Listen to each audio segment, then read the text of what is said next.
Well, boys, I gotta do it. I have to talk about Randy Blaukat today. But if you're here for a Ben Milliken style verbal assault, you're in the wrong place. This isn't the video for you. That's not the angle I'm taking. You'll see what I mean in a second, but first, let me tell you who Randy Blaukat is. Randy is a longtime bass pro. He fished in BASS, he fished in FLW. He's been around for a really long time. He's qualified for Bassmaster Classics and Forest Wood Cups back when that was the thing. The guy has been around the tournament fishing scene for a very long time. I think he said he went pro in like 88 or something like that. So he's been around and he's got a lot to say. He's very opinionated, very smart guy. Now that you know who Randy is, let me tell you what the problem is. But first, let's pour a quick drink. Today, I think we are going to do a little of this Jameson's Stout edition. Very fine for the price. It's a nice whiskey. It's an Irish, of course, finished in stout barrels, and that gives it a nice quality that I really like. So let's get into it. The problem with Randy Blaukat. Cheers, boys. All right, the first problem with Randy, he knows a lot. My goodness. I have learned so much from his content, and it's really outstanding when he gives tactics and strategies for being a better fisherman. Those videos are absolute gold, and they're full of gems. If you don't take the time to go through some of his tip videos, you're doing yourself a disservice because there's really a lot of great information in there. They're absolutely chock full of things. Some of my favorites, he has some tips on fishing ponds. He had a great video on fishing the current. He's got a great video on the whopper plopper and the way that he likes to approach that. The guy knows fishing. Period. End of story. Like everyone else, like all of us as human beings, Randy responds to incentives. We're gonna come back to this theme of incentives in just a moment. But now we gotta talk about forward-facing sonar. If you watch any number of Randy's videos, the highest performing ones are going to be those in which he's ranting against forward-facing sonar and the state of tournament bass fishing today. He does not like forward-facing sonar. He hates it. I get it. I also see the other side, and I don't think he's doing himself any favors in the way that he approaches the topic of forward-facing sonar. Now again, as I get into this, I like Randy. I've even seen him wearing a jiu-jitsu t-shirt, which makes me like him even more.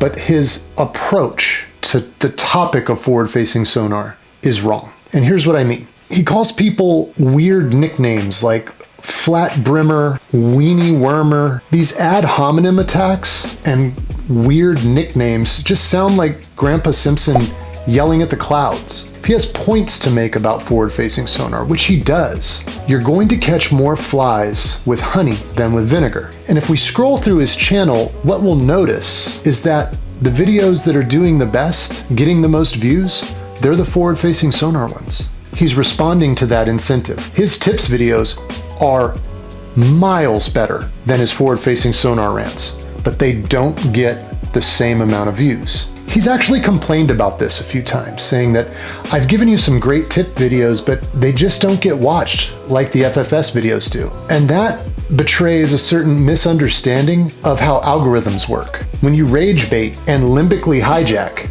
you're absolutely going to get more engagement and more views, which is going to give you the illusion that you should be making more of those. That's not necessarily the case. I don't think he's doing his best work by ranting about forward-facing sonar. I think his best work is as an educator about bass fishing. He is excellent there. So forward-facing sonar is not, the message that he has around it is not going to be received by as many people as it potentially could because of the way he goes about it. Ad hominem attacks, that just turns people off unless they already agree with you. And if they already agree with you, you don't have to convince them. You're trying to reach that other side, and you're not going to reach them in that way. He also has a habit of using his own channel as data. He'll say, I get all of these comments about X, Y, and Z, and they all agree with me on forward-facing sonar. And again, well, that's human behavior. If they agree with you, of course, that's why they're on your channel to begin with. That does not data make. So he has this perception that everyone is agreeing with him because his comments are agreeing with him. But of course the comments are going to agree with him. My other problem with Randy, and specifically with Randy's content, not Randy as a person, but with Randy's content, is Mental Monday. Now, he's recently come and said he's not going to do the Mental Monday anymore. And the Mental Monday series of videos varied from life advice to commentary on politics and current events. But a really recent one that I saw was a Mental Monday on the topic of Chevron deference and the overturning of Chevron deference by the Supreme Court. In talking about it, it was clear that while opinionated, Randy's understanding of Chevron deference and its implications were shaky at best. And what we saw in that video is a bias, a mental bias that we can all fall prey to. I have fallen prey to it. You have. Randy did in this video. I'll fall prey to it again, for sure, before I leave this earth.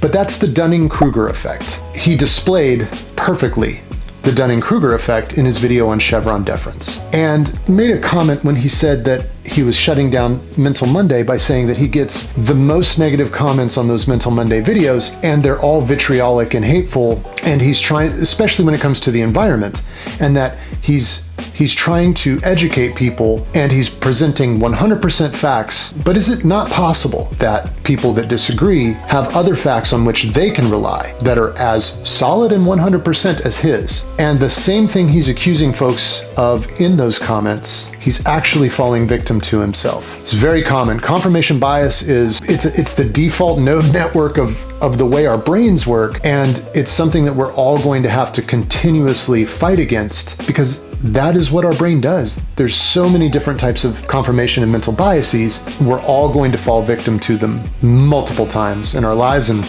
usually several times a day. I'm actually glad he shut down the Mental Monday.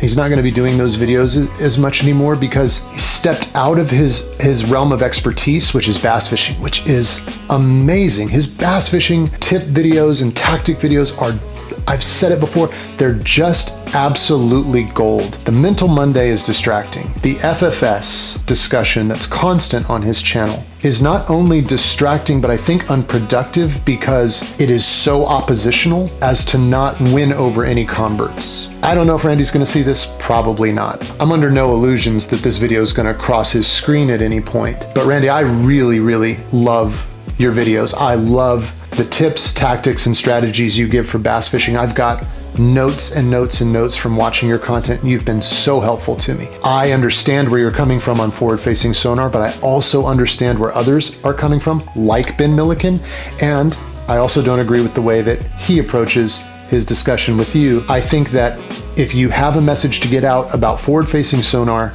changing the method of delivery is going to win over the people that you need to win, as opposed to simply galvanizing the people that already agree and pushing away the people that don't. I think Randy Blaukat's awesome. I think that he can pivot in his content and win over a lot more converts.